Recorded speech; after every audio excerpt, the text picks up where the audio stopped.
कि सभी किसानों को बिजली मुफ्त में दिया जाए और सिंचाई नहर का व्यवस्था पूर्ण किया जाए और किसानों को 10,000 रुपया प्रति माह पेंशन लागू किया जाए।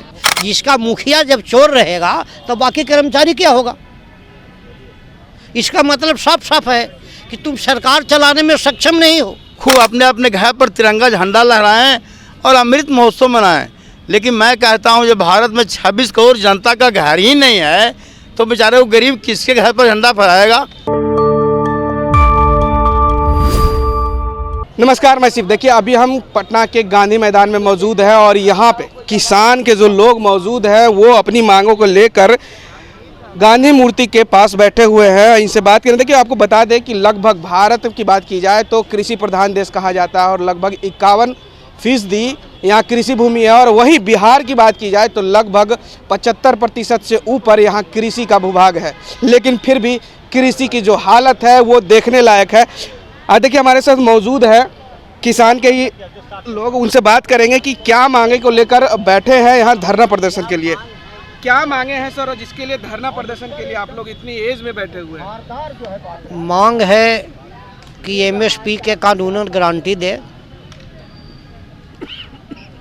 और किसानों को कृषि हेतु बिजली फ्री मुहैया करावे। 20 और 21 में बिजली बिल में जो बढ़ोतरी की गई है उसको वापस ले, इसलिए कि जो ऊर्जा आयोग का गठन किया गया, ऊर्जा आयोग का रिपोर्ट है कि 10 पैसे से कम 1 यूनिट पर पड़ता है, तो फिर सरकार 7 रुपये यूनिट कैसे लेती है? इसको ख़त्म करे, वापस ले जो बढ़ोतरी किया गया बिजली बिल में। सीधी बात है कि जो मंडी व्यवस्था जो बिहार में थी उसको जो ख़त्म कर दिया, उस मंडी व्यवस्था को चालू करे और उद्योगपतियों को जब कर्जा माफ़ किया गया और 500 करोड़ नई उद्योग लगाने पर अनुदान देगी गवर्नमेंट, तो किसानों को कृषि हेतु अनुदान क्यों नहीं? और पूंजी किसे कहते हैं सवाल उठता है। तो ये प्राकृतिक संपदा है। प्राकृतिक संपदा में मानव को श्रम लगा, मेहनत लगा, वो माल के रूप में बदल गया और वह माल के मुद्रा के रूप में बदल दिया और वह बैंक की तिजोरी में जमा है, तो किसान और मजदूरों को मेहनत न जमा है तो फिर हम कर्जखोर कैसे हो गए? इसलिए जो किसानों और मजदूरों पर सभी तरह की सरकारी कर्जा है उसको माफ़ करें। और मगध का बड़े बड़े बन रहे हैं 6 लेन तो 4 लेन, लेकिन किसानों के लिए सिंचाई का व्यवस्था नहीं है। मगध में उत्तर कोयल नहर परियोजना 70 का है, 30 करोड़ के था, 80 करोड़ के हुआ, 1350 करोड़ खर्च हो गया, लेकिन अभी तक पूरा नहीं हुआ। सरकार धोखाधड़ी देते चली जा रही है। राज्य का विकास सिर्फ सड़कों पे ही दिख रही है, किसानों में नहीं दिख रही, नहीं दिख रही है और किसान ठगे जा रहे हैं। तो इसी तरह की समस्या है। अब ये सरकार जो है कि आप देखिए स्कूल में कंपनी के द्वारा टीचर भेजा जा रहा है, ब्लॉक में कंपनी के द्वारा टाइपिस्ट भेजे जा रहे हैं। ये क्या मतलब है? जितनी सरकारी संपत्तियां है उसको निजीकरण कर रहा है। वहाँ तक सरकार किस बात की भाई? इसमें कार्य सुचारू रूप से चलता है, इसीलिए मानी निजीकरण करती है सरकार, करती तो यही नहीं, सुचारू रूप से नहीं चलती है। जिसका मुखिया जब चोर रहेगा तो बाकी कर्मचारी क्या होगा? इसका मतलब साफ साफ है कि तुम सरकार चलाने में सक्षम नहीं हो, इसीलिए तुम्हारा कार्य ठीक से नहीं चल रहा है। तो जब नहीं चल रहा है तो तुम जाओ, भागो। जनता सर्वोपरि अगर लोकतंत्र है तो लोकतंत्र में सत्ता का मालिक, सार्वभौमिक सत्ता की मालिक जनता होती है, जनप्रतिनिधि उसका बराहिल होता है, तमाम पदाधिकारी उसका नौकर होता है। तुम छोड़ के भागो। आप ही लोग ने चुने थे, आप ही लोग ने चुने थे इन लोगों को, तो भाई तो फिर अभी आप सवाल क्यों करने लगे?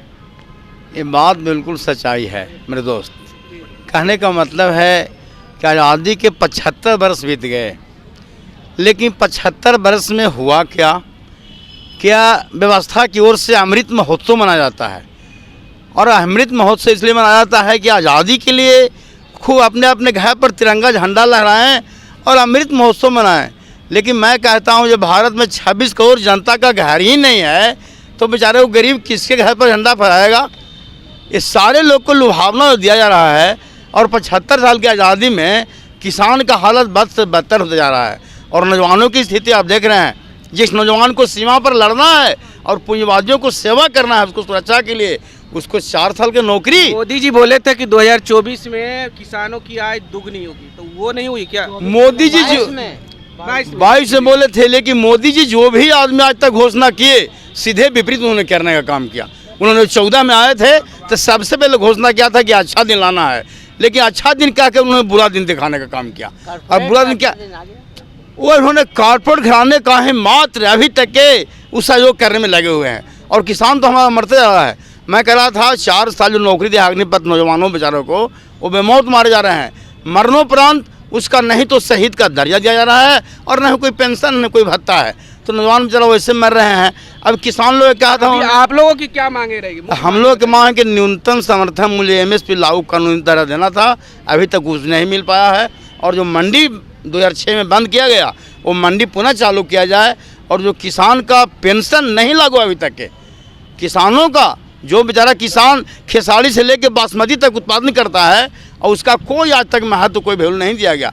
और हम उत्पादन करते हैं लेकिन हमारा अधिकार नहीं है, इसलिए किसानों का उत्पादन का मूल्य लगाने का अधिकार मिलना चाहिए। कि सरकार अपने स्तर से मनमाना कर रही है और जिस समय किसान का पैदावार हो जाता है उस समय भाव डाउन कर दिया जाता है, और जब उसके पास गल्ला समाप्त हो जाता है तो फिर भाव दुगना तिगना चौगुना बढ़ जाता है। उसी तरह से हम कहना चाहेंगे कि किसानों के लिए बिजली कनेक्शन ही फ्री नहीं, बिजली बिल पूरा माफ़ किया जाए और किसानों को जिस तरह का भी कर्जा है किसानों पर, उस सब कर्जा को पूरा फुल फ्री माफ़ किया जाए और पूरा प्रबंध सिंचाई के लिए किया जाए, जिससे कि जगह जगह पर नहर हो, जगह जगह पर ट्यूबवेल हो, जगह जगह पर तालाब हो, जगह जगह पर नदी का जो उड़ाही है किसानों के लिए होना सुविधा पूरा मिलनी चाहिए। और जब किसान के यहाँ सारा व्यवस्था कंप्लीट हो जाएगा तो पूरा देश खुशहाल होगा। पूरा देश को भोजन देने का काम किसान लोग करते हैं और किसान मारा जा रहा है। किसान लोगों को कोई पेंशन सुविधा नहीं है। किसान लोगों को 10,000 प्रति महीना मिलना चाहिए पेंशन, ताकि वो बूढ़ा होने के बाद में अपना खोरिस पुरुष कर सके उससे। और किसान से बदतर स्थिति किसी का नहीं है, जो कि इसी पर देश टिका हुआ है। किसान यदि समाप्त हो जाए तो पूरा देश समाप्त हो जाएगा। इसलिए हम फिर से दोबारा मांग करना चाहेंगे सरकार से कि सभी किसानों को बिजली मुफ्त में दिया जाए और सिंचाई नहर का व्यवस्था पूर्ण किया जाए और किसानों को 10,000 रुपया प्रति माह पेंशन लागू किया जाए। अब देखिए, देखना होगा कि आने वाले दिनों में किसानों पे कितनी नज़र सरकार फेरती है। चुनाव नज़दीक आ गए हैं, पिछले वादे अभी तक पूरे नहीं हुए हैं। अब देखा जाएगा जो समय बची हुई है उस समय में किसानों की जो वादे किए गए थे किसानों के लिए वो कब पूरी होगी। फिलहाल इस खबर में इतना ही। इस वीडियो की प्रतिक्रिया हमें कमेंट में जरूर दीजिएगा और ऐसी तमाम खबरों से जुड़े रहने के लिए हमारे चैनल को लाइक शेयर सब्सक्राइब जरूर कीजिएगा।